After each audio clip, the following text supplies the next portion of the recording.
Good morning. It's Friday. We made it to another week.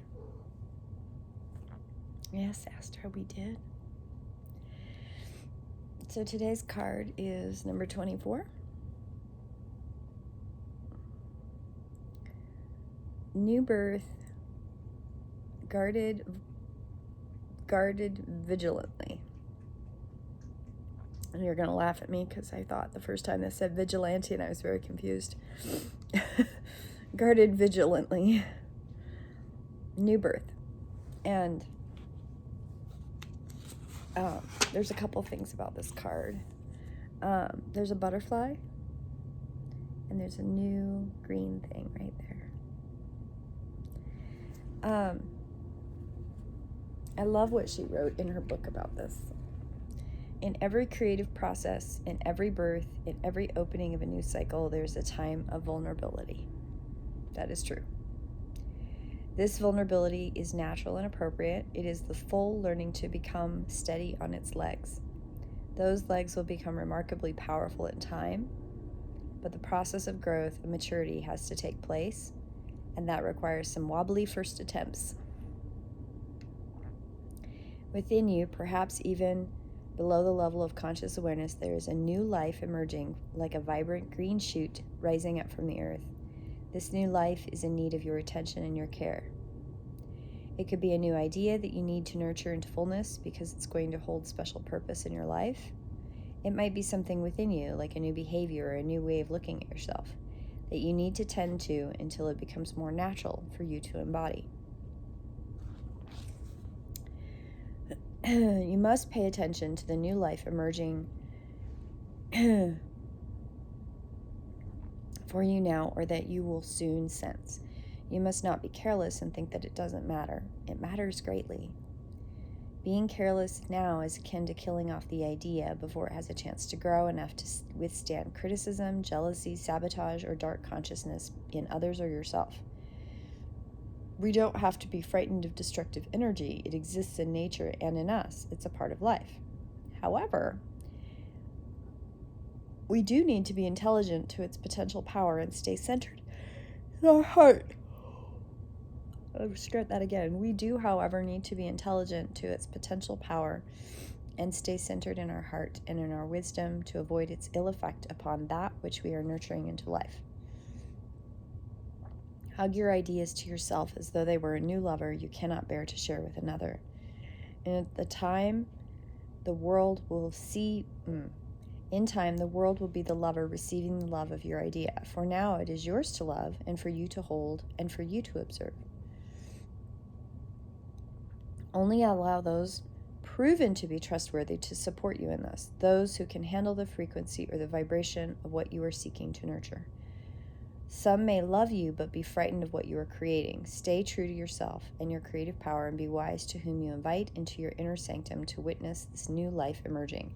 So I am guilty 100% of having ideas and getting excited about them and sharing the idea too soon. I have killed ideas that way, 100%.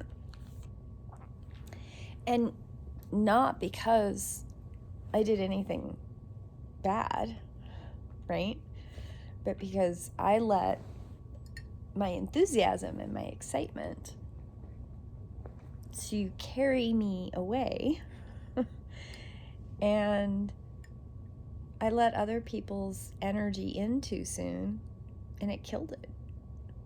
Totally happened before.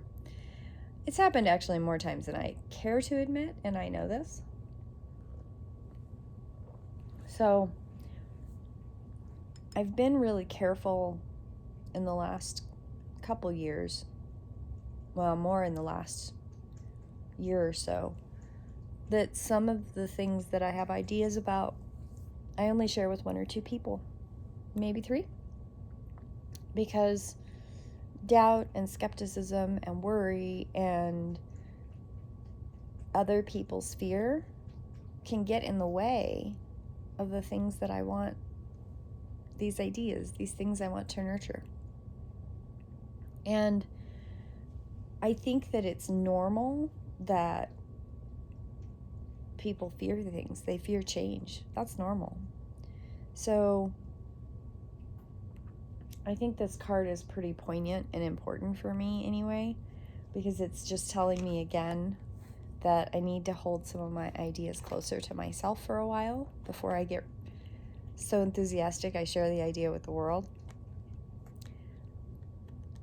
Yeah, I need to be careful because I am very enthusiastic about things and I get really excited about stuff, and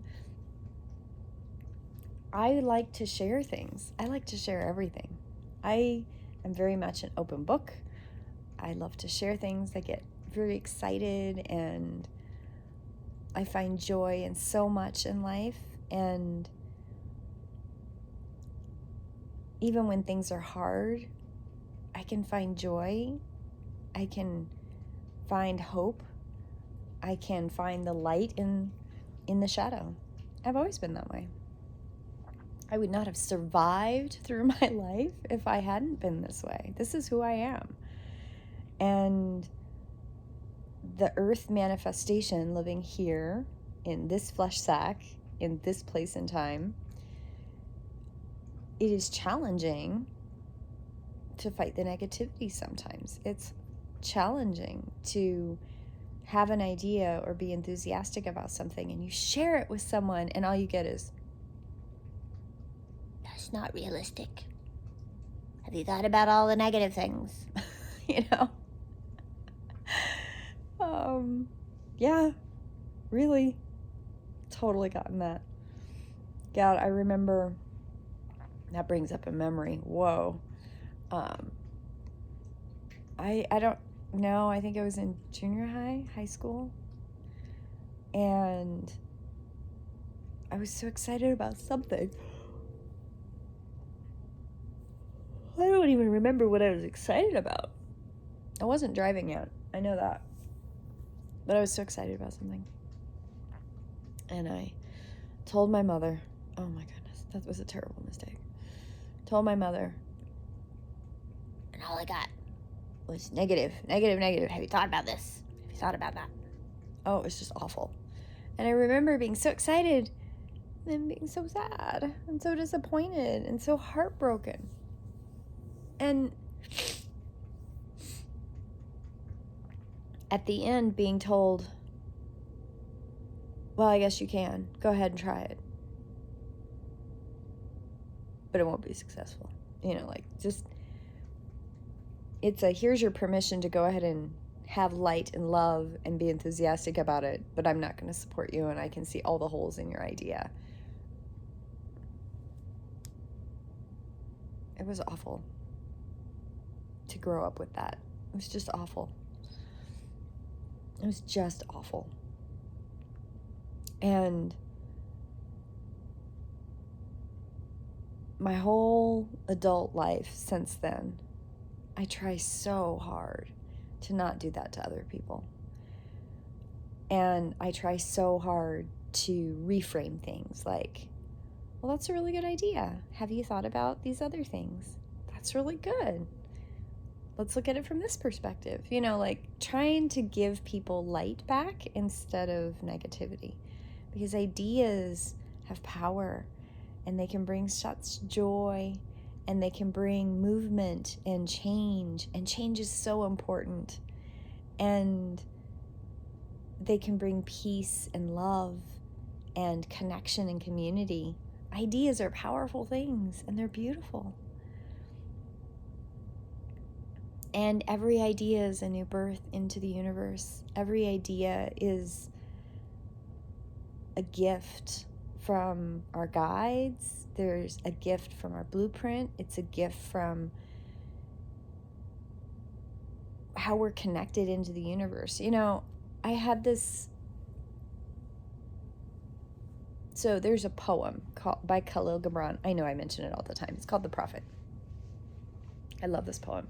I love one particular section a lot. And I know that. But it's the section called Teacher. And I know that I've said this before, but there's a section in there where it says, "A teacher cannot teach you of his own knowing. He can only lead you to the doors of your own knowingness or your own awareness," which I remember when I read that, it was like bells and whistles in my head, like ding, ding, ding, ding, like the choir of angels, wah, like Monty Python's wah, right? Yeah, I'm being silly, but true. It's so true. And right around that time, I don't remember if it was before or after, it was probably after, I had this dream, a vivid dream. Excuse me, it's really early. Really vivid dream about before I was in this body. I was doing something somewhere else. And I knew I wasn't on Earth in a body. In the dream, I knew that. And I was working. I was working really hard. And I was gathering information. I was gathering all the information I was going to need, and I was putting it in a stack of books, like in a pile. And I kept saying to myself, I'm going to need all this stuff when I go down to Earth. I'm going to need all this stuff when I get in that body. How am I going to remember all this? I have all this stuff I have to carry with me. And I don't remember who was there in my dream, but somebody was there in my dream, and they kept saying, it's okay. You're just going to be full of ideas. They're not going to know what hit them. And I think to myself every once in a while now, I go, oh my God, how true is that dream? Because I do, I'm full of ideas. I have all these ideas. I have all this energy of ideas. And I've been told that my whole life. You're just so full of ideas. Yeah, I know. And they don't know what hit them. It's so funny. The things that we do as spiritual entities to prepare for this is monumental and amazing. And I know that awareness is bubbling forward more. People's awareness of what we are really and truly as spiritual entities is growing. And one day, I'm going to make a drastic statement here, and hopefully in my lifetime, people are going to realize that religion is a crock of shit. I know that might trigger people. I apologize.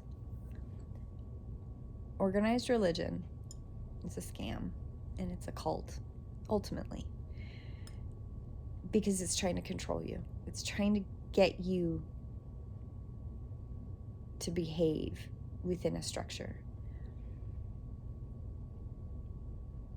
And instead, and religion has had its purpose in the eons of time, because it gave people connection, community, and we have to have that. That we have to have.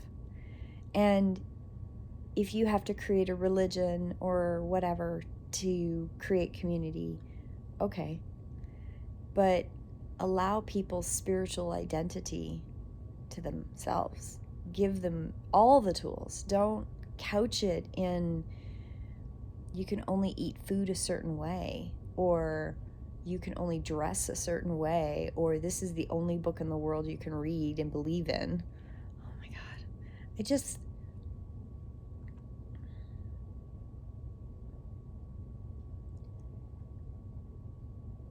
The thing is that being a spiritual entity and living your life with authenticity in a part of a community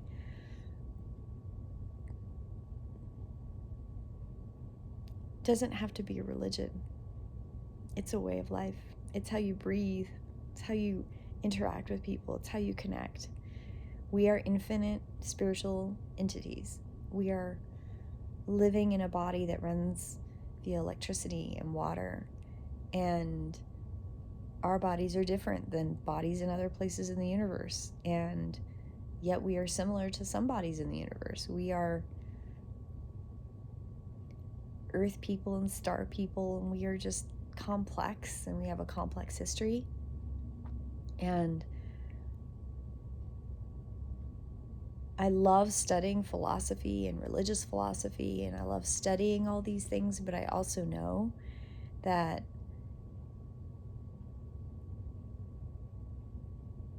these are things that, as we grow as spiritual entities, it's like going to kindergarten, first grade, second grade, high school. You still use multiplication tables in high school, right? You use multiplication tables in college. But you've moved on to higher math, where you're talking about quadratic equations, and you're talking about space-time continuum and other things, rather than just reading about the multiplication tables. We've moved on. And I don't think we really need those structures of religion the way people think we do. We do need structures of community, and we do need things that bring us together as community, as complex spiritual entities, and support each other in our body, mind, spirit for growth. That's what we need. I'm very passionate about that. I'm willing to accept religion in the conversation if I have to, but thank goodness I have started to see and have conversations with people where people are waking up and they realize that that stuff is for the children. We're better and more, not better, it's not that we're better, it's that we're more aware, and we know enough now that we don't need those things, but we do need community, and we have to figure out what that looks like. We've turned a corner, guys. I know we have.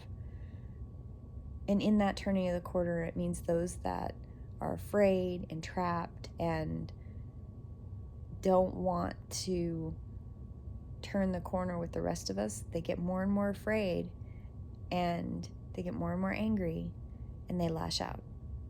And we just have to guard our light and do the right thing. I have no idea how I ended here. Oh my goodness. Okay, it's Friday.